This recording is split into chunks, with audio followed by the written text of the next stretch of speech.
이대남과 이대녀의 젠더 갈등이 기반에 좀 밀대 깔려 있다고 생각합니다. 예. 그러니까 지난번 대통령 선거 때도 당시 이준석 당대표가 사실상은 이 젠더 갈등을 선거 전략에 활용해가지고 이른바 윤 대통령 선거 공약 중에 여성가족부 폐지가 있었지 않습니까? 예. 여가부 폐지에 젊은 이대남들이 상당히 많이 열광한 적이 있어요. 그래서 사실은 표가 좀 많이 나왔던 측면도 있는데 예. 저는 개인적으로 이렇게 성별을 갈라치게 하는 건 도움이 안 된다고 생각합니다만 그런 밑바닥 정서가 있는 데다가 예. 지난번 탄핵 찬성 집회, 그러니까 계엄 직후에 여의도에 모였던 100만 명 시위가 있지 않았습니까? 예. 거기는 상대적으로 이대녀들이 많이 나왔습니다. 아. 젊은 여성들이 대거 참석을 했었죠. 돌아보니까 그러네요. 그렇습니다. 그러니까 사실 이게 체포된 사람의 비율이 그렇다는 거지. 예, 비율이 그렇습니다. 그 집회에 참석한 사람의 비율이 그렇다는 거 아닙니다. 아, 그건 또 별도. 예, 별도죠. 예. 그래서 지금은 여전히 가보면은 60, 70대가 8, 90%입니다. 그 집회에. 예. 그런데 아무래도 새벽에 밤을 넘고 무력을 통해서 점거를 하다 보니까 젊은 사람들이 상대적으로 많이 들어갔겠죠. 예. 마치 저것을 2030이 윤석열 대통령과 구구적인 주장을 지지한다 이렇게 해석하는 것은 저는 과도한 해석이라고 보고요. 예. 또 하나는 반중 정서 뭐 예. 이런 건데 사실 김민전 의원이 마치 이 탄핵 시위에 중국인들이 뭐 참여하고 있다 이런 가짜 뉴스를 퍼뜨리는 거 아니겠습니까? 예. 서부지법 난동, 난입 이거 굉장히 후폭풍이 크잖아요. 그런데 여기를 가만히 깊게 좀 들여다보면은 어떤 보이는 점들이 좀 나타나거든요. 뭐냐면 어제 경찰에서 공개했죠. 현행범으로 90명을 체포했다. 근데 그 인원 중에 절반 이상이 젊은 세대라는 거예요. 화면으로 좀 정리해 보겠습니다. 여기 보시면요. 서부지법 난동 시위 현행범으로 9명이 체포가 됐는데 그중에 2030 청년 세대가 46명, 51% 절반이 넘어갑니다. 그럼 많은 분들이 아니 그러니까 이름 간단히 말씀드리면 그래요. 윤석열 대통령에 대해서 굉장히 강경 지지하는 이런 어떤 그룹 뭐 집단을 이른바 태극기 부대 이렇게 부르는데 어제 체포된 상황 29일 체포된 상황을 보니까 젊은 세대가 반이 넘는다는 거예요. 이게 왜일까? 지금 여러 가지 나오는 언론이나 전문가들 설명들을 대략적으로 추리면 3가지 정도 나옵니다.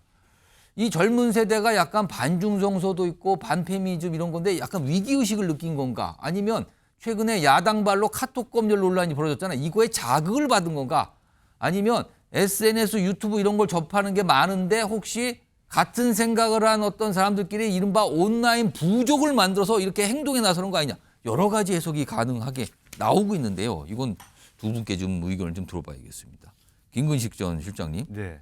이른바 언론에서 표현이 그래요. 태극기 부대가 젊어졌다 이렇게 표현하는데 왜 이렇게 젊은 세대가 체포한 인원 중에 절반 이상이 나왔다고 판단하십니까? 우선 이제 그때가 새벽 3시경이잖아요. 그러니까 일단 체력이 좋은 분들이 남아 있었던 것 같고요. 일단 단순하게 일단 체력이 일반적으로는 좋은 분들. 그러면 나이 드신 분들은 뭐 그 시간까지 버티기 예. 쉽지 않았을 것이고 그다음에 최근에 이제 대통령 탄핵 반대 그리고 대통령을 지지하는 집회에 이른바 이대남이라고 하는 젊은 남성들이 많이 보였습니다. 예. 지난번에 김민전 의원이 국회 데려와서 기자회견한 백골단이란 조직도 거기도 있었고요. 청년들이었어요. 그렇습니다. 저 20대 청년들 남성들이었고요.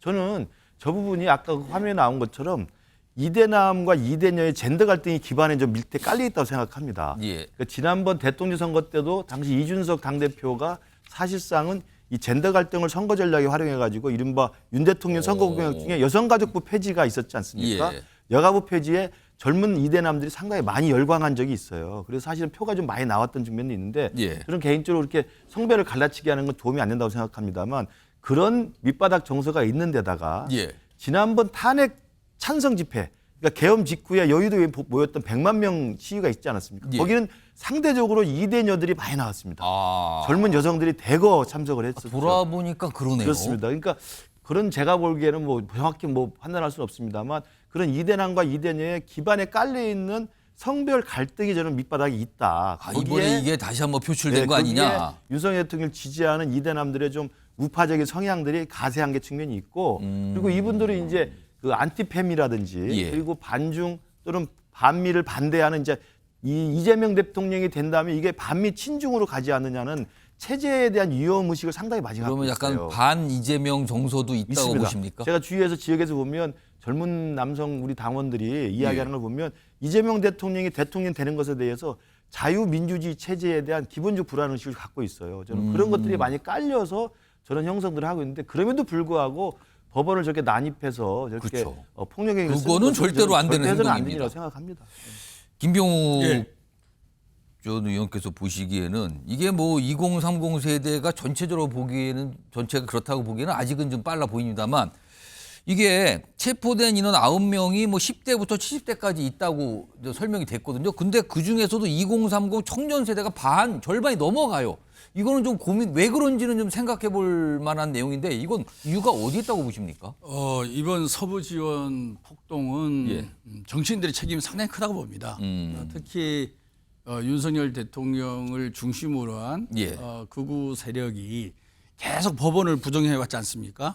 체포영장 발부도 부인해왔고 체포영장에 대해서 이의신청이라는 정말 그동안 절차는 없었지만 예. 그것도 해서 기각당했고 제2차 체포영장에 대해서도 부정을 하고 그리고 책보적부심을 또 신청해서 예. 또 법원이 기각하고 구속영장 그렇게 원하던 중앙지법의 구속영장을 청구해서 발부받은 것도 부정을 하고 이런 어떤 법원에 대한 불신을 극도로 자극하다 보니까 구속영장은 서부지법 아니었습니까? 서부지법 아니었습니다. 중앙지법이었습니다.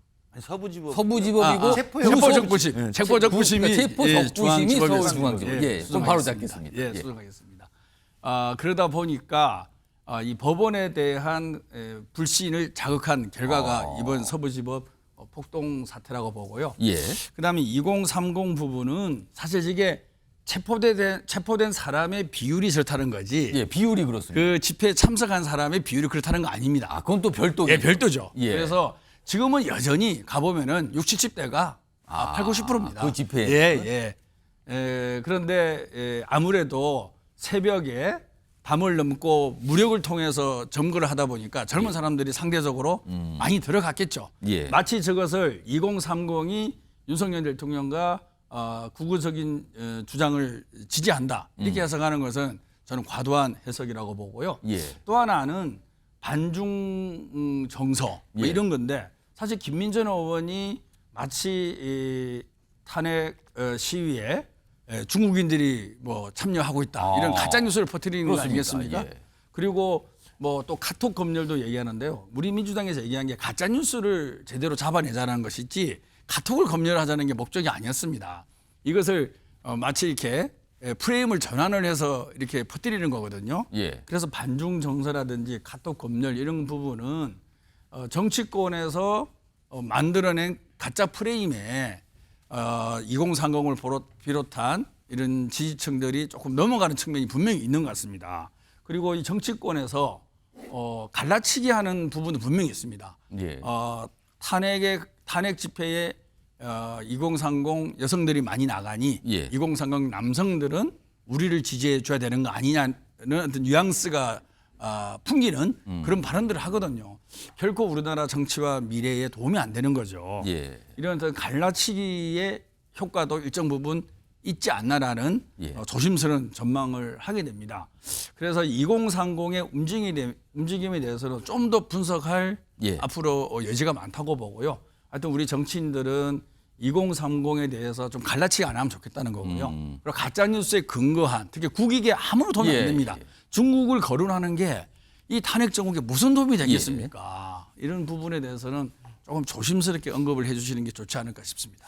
요 김성수 변호사 지금 특히 이 체포된 90명 중에서 이 난입한 46명 이게 현행범으로 난입한 인원 중에서 46명이 지금 체포가 된 상태이고 뭐 구속영장 청구 얘기도 됐다는 얘기도 나오는데 이 법원에 난입한 이 46명은 처벌 수위가 좀 어떻게 봐야 되는 겁니까?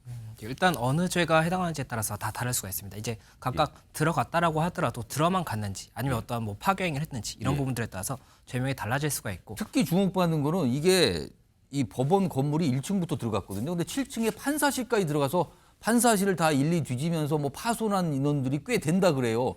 여기는 또 다른 차원의 문제 아닙니까 이거는? 예, 맞습니다. 일단 법원에 이렇게 이런 행동을 했다는 것 자체가 법치주의에 이제 굉장히 위험한 부분이 될 수가 있기 때문에 굉장히 예. 좀 엄히 보겠다라고 지금 이야기가 나오고 있는 것이고 일단은 죄명 같은 경우는 소요죄, 또 특수공무집행 방해, 특수공무집행 방해 치상, 뭐 특수주거 침입, 공용물권 파괴 이런 부분들이 이제 쟁점이 될 수가 있는 것이고 또 하나가 뭐 이제 이 변호사들이 아니면 법원 내부를 모르는데 굉장히 조금 조직적으로 법원 내부를 아는 것처럼 일각에서는 움직였다. 7층이 판사실인지 어떻게 알고 간다 이런 게 또 그렇죠. 의문 제기하는 또 목소리가 있기는 합니다. 예, 정치권에서. 그런 이야기가 나오는 것 같은데 제가 이제 변호사를 10년 넘게 했었고 저도 이제 서부지법 많이 갔었습니다. 예. 그런데 저 같은 경우에는 재판만 하고 돌아오기 때문에 이제 4층까지가 법정이라는 건 알고 있지만 그리고 그 위가 이제 판사분들이 계시는 판사실이라는 건 알고 있지만 어디가 뭐 어느 판사실이라든지 이런 것들을 알 수는 없기 때문에 변호사라고 해서 다 알 수 있는 것은 아니다 이렇게 보이고 또 제가 지금 확인해 보니까 서울 서부지방법원 같은 경우에 청사 배치 이제 홈페이지에 들어가서 청사 배치 부분을 보면 이 대강의 내용은 나와 있거든요. 아, 층별로 어떻게 되는지를 알 수가 예, 있습니까? 맞습니다. 구체적이진 않지만 그래도 어디가 판사실이고 몇 층이 어디다 이런 것들이 공개된 나와 있기 또 정보가 때문에 있군요. 예, 그래서 그런 부분까지 조금 종합적으로 봐서 사실관계를 파악하지 않을까 생각이 듭니다. 지금 앞서서 방금 나왔는데 아까 지지율 조사가 그림이 하나 나온 게 있어요. 이게 2030 세대만 따로 지지율 조사를 뽑은 거예요. 그 내용 좀 확인해 보겠습니다. 최근에 나온 조사인데요. 여기 보시면 18에서 29세, 그러니까 20대, 그리고 옆에는 30대인데 이게 정당 지지율이거든요. 근데 최근에 12월 마지막 주부터 쭉 비교를 해보면은 빨간색이 국민의힘, 파란색이 민주당이거든요. 그러나 지금 보시면은 국민의힘이 다 앞서는 걸로 지금 최종적으로 지금 최근 결과가 나왔어요. 이게 20대, 30대만 따로 뽑은 지지율인데 이렇게 나오는 겁니다. 자, 그래서 이거는 제가 김근식 전 실장님께 혹시요 2022년 대선 당시에 20대, 특히 20대 남성이 윤석열 대통령을 지지했다라는 건 다 평가를 받았어요. 그렇게들 알고 있고요. 그런데 윤 대통령 취임 이후에도 실망해서 또 이탈을 했다. 최근에 다시 돌아온 겁니까? 이걸 어떻게 해석해야 되는 겁니까? 저는 그 이대남의 그 대부분의 표가 2022년 대통령 선거 때 상당 부분 윤석열 후보를 많이 지지했는데 예. 그 표가 지금 다시 결집하고 있다고 좀 분석을 합니다. 오. 아까 말씀드린 것처럼 20대 남성들이 20대 여성들 또 2030 간의 젠더 갈등이 사실은 사회 밑바닥에는 상당히 광범위하게 깔려 있거든요. 예. 이런 생각들이 겉으로는 표출될 기회가 별로 없습니다. 왜냐하면 이게 워낙 쟁점이 폭발력이 강하고 파괴력이 강하기 때문에 그렇지만 이러한 탄핵 이후의 사태에 있어서는 탄핵 찬성과 탄핵 반대, 예. 또 윤석열 반대와 윤석열 지지라고 하는 정치적 쟁점이 분명히 이게 그어진 상황에서 아마 이대남들 중에 보수적인 성향을 가진 분들이 나름대로 온라인 커뮤니티라든지 예. 이런 상황에서 활발하게 활동을 하면서 일정 정도의 우편향의 어떤 공동체 형성을 하면서 저는 의식들 공유하고 있는 것을 보이고요. 최근에 보면 이제 신남성연대라고 하는 예. 과거에 이제 젠더 갈등 속에서 여성의 권리 신장에 대해서 일정 정도 반대 의견을 표명하는 그런 시민단체 비슷한 그 커뮤니티가 있습니다. 신남성연대가 최근 활동을 하는 거라든지 아까 말씀드린 방공청년단, 뭐 백골단 이런 분들이 이제 이대남 중에서도 좀 우경화된 분들이 적극적으로 의사 표출을 하면서 커뮤니티 안에서 목소리가 커지는 거죠.